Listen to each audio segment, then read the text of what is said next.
আসসালামু আলাইকুম রহমতুল্লাহ। আপনারা জানেন যে আমি প্রবাসীদের নিয়ে অনেক সময় ভিডিও দিয়ে থাকি। আজকে একটু ব্যতিক্রম কিছু দেখানোর আপনাদের চেষ্টা করব। আসল কথা হচ্ছে, সত্য কথা কি, প্রবাসীরা আমার জানা মতে কোনো গভর্নমেন্ট অবস্থায় বেশ একটা ভালো ছিল না।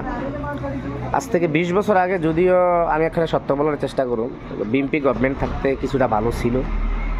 তো নেক্সটে আমাদের পরের গভর্নমেন্ট থাকা অবস্থায় একবারে সিত্তিচান অবস্থা গেছে। কোনো দেশের সাথে আমাদের পররাষ্ট্র নীতি ভালো ছিল না। তো এই কারণে প্রবাসীদের উপরে বিভিন্ন ঝড়ঝাপটা আইছে, বিভিন্ন দেশ থেকে বৈধ অবৈধ গড়ে পাঠিয়ে দিয়েছে। বিশেষ করে মিডল ইস্টের প্রবাসীরা তত ভালো নাই। তো আসলে দেখছে এই অভ্যুত্থানের পরে প্রবাসীদের মনে একটা আনন্দিত হয়েছিল যে আমাদের জন্য এইবার হয়তো ইউনিট সরকার কিছু একটা করবো। কিন্তু ইউনিট সরকারের পাশাপাশি যারা সরকারের উপদেষ্টা ছিল, অনেকজনে অনেক কিছু দেখাইছে। কেউ আসমানে ছাদ দেখাইছে, কেউ হাতি ঘোড়া দেখাইছে, কিন্তু কাজের ক্ষেত্রে যাইয়া সবাই জিরো। আচ্ছা, আপনারা বলেন, এই যে আমাদের প্রবাসীদের জন্য কি করছে ইউনিট সরকার? আজকে যে বলা হয়, কিছুদিন পর পরে খবরের আপডেট দেয় যে 16 দিনে এত বিলিয়ন, এক মাসে এত বিলিয়ন টাকা রেমিটেন্স আইছে। তো রেমিটেন্স আইছে, এটা আপনারা হাইলাইট করেন, কিন্তু প্রবাসীদের জন্য করছেন না। প্রবাসীদের জন্য আমাদের ইউনিট সরকার সাহেব একটা জিনিস সুন্দর করছে। উনি মনে কি ধারণা নিয়ে করছে আল্লাহ জানে।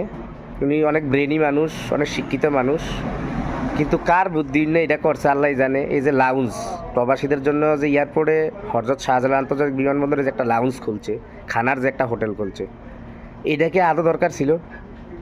এটা দরকারই ছিল না।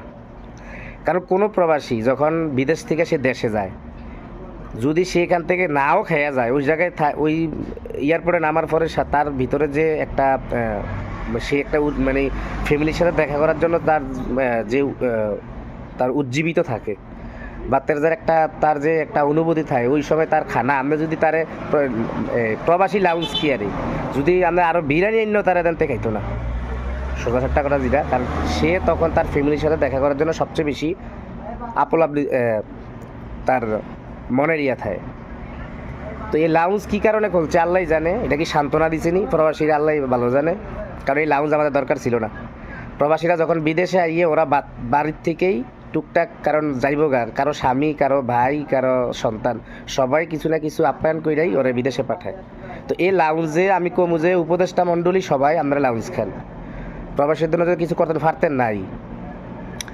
যারাই সরকারে আসে বলে যে প্রবাসীদের জন্য এন করুন, ত্যান করুন,